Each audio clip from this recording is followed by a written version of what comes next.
Uncle Tom's Cabin. Chapter 2, The Mother. Eliza had been brought up by her mistress from girlhood as a petted and indulged favorite. The traveler in the South must often have remarked that peculiar air of refinement, that softness of voice and manner, which seems in many cases to be a particular gift to the quadroon and mulatto women.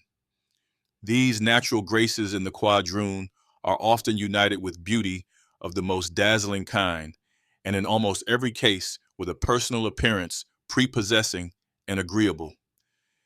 Eliza, such as we have described her, is not a fancy sketch, but taken from remembrance as we saw her years ago in Kentucky.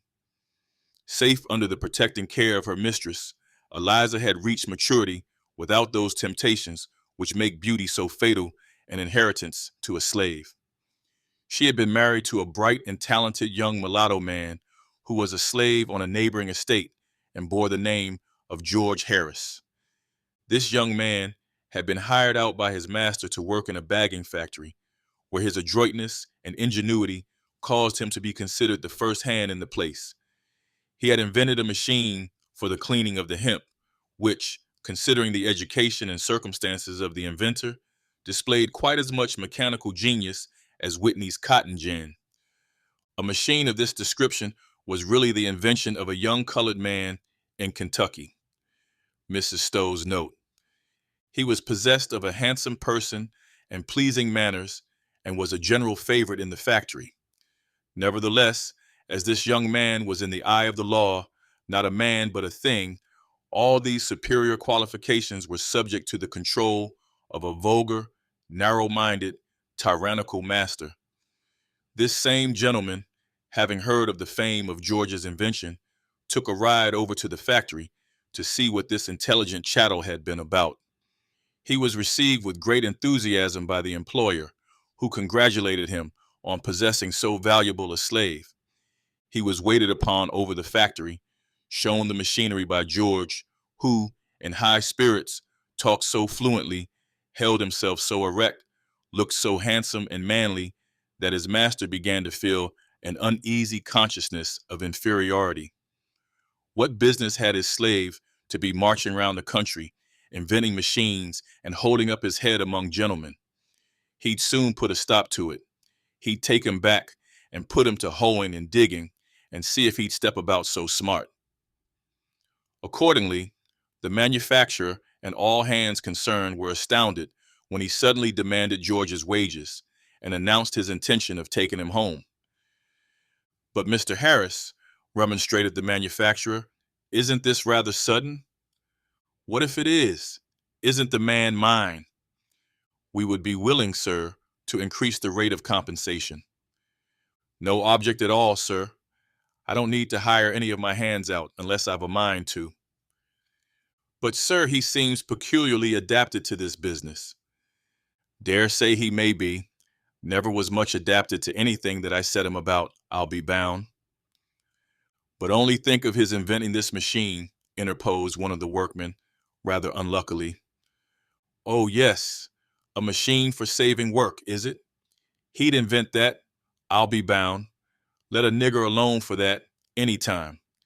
They are all labor-saving machines themselves, every one of them. No, he shall tramp." George had stood like one transfixed at hearing his doom thus suddenly pronounced by a power that he knew was irresistible. He folded his arms, tightly pressed in his lips, but a whole volcano of bitter feelings burned in his bosom and sent streams of fire through his veins. He breathed short, and his large dark eyes flashed like live coals, and he might have broken out into some dangerous ebullition had not the kindly manufacturer touched him on the arm and said in a low tone, "Give way, George. Go with him for the present. We'll try to help you yet." The tyrant observed the whisper and conjectured its import, though he could not hear what was said, and he inwardly strengthened himself in his determination to keep the power he possessed over his victim. George was taken home and put to the meanest drudgery of the farm.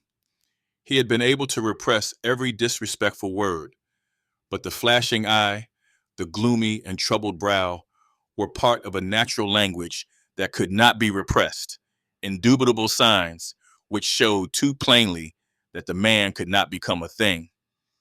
It was during the happy period of his employment in the factory that George had seen and married his wife. During that period, being much trusted and favored by his employer, he had free liberty to come and go at discretion. The marriage was highly approved of by Mrs. Shelby, who, with a little womanly complacency in matchmaking, felt pleased to unite her handsome favorite with one of her own class who seemed in every way suited to her. And so they were married in her mistress's great parlor, and her mistress herself adorned the bride's beautiful hair with orange blossoms and threw over it the bridal veil, which certainly could scarce have rested on a fairer head. And there was no lack of white gloves and cake and wine, of admiring guests to praise the bride's beauty and her mistress's indulgence and liberality. For a year or two, Eliza saw her husband frequently, and there was nothing to interrupt their happiness except the loss of two infant children, to whom she was passionately attached, and whom she mourned with a grief so intense as to call for gentle remonstrance from her mistress, who sought, with maternal anxiety, to direct her naturally passionate feelings within the bounds of reason and religion.